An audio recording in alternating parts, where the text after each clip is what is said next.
একটি ছোট গ্রামে থাকত রহিম নামে এক কিশোর। সে খুব ভালো ছেলে ছিল, কিন্তু একটা বদ অভ্যাস ছিল। যে কোনো কাজ শুরু করার আগে কখনো বিসমিল্লা বলতো না।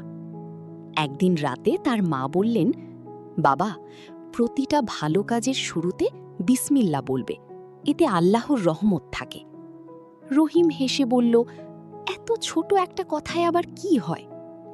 পরদিন সকালে সে খাবার খেতে বসল, কিন্তু বিসমিল্লা না বলেই খাওয়া শুরু করল।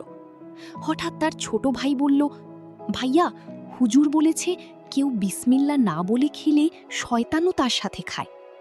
কথাটা শুনে রহিম একটু ভয় পেল। সেদিন রাতে সে একটা স্বপ্ন দেখল। সে দেখল অন্ধকারে এক ভয়ঙ্কর শয়তান হাসছে আর বলছে, তুমি যখন আল্লাহর নাম নিতে ভুলে যাও, তখন তোমার কাজের অংশ আমি পেয়ে যাই।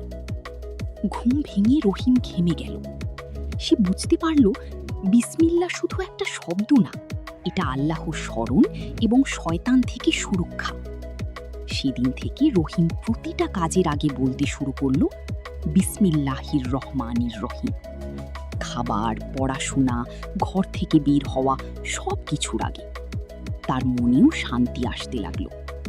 ছোট একটি বিসমিল্লা আমাদের জীবনে বরকত আনে এবং খারাপ কাজ ও শয়তানের কুমন্ত্রণা থেকে দূরে রাখে।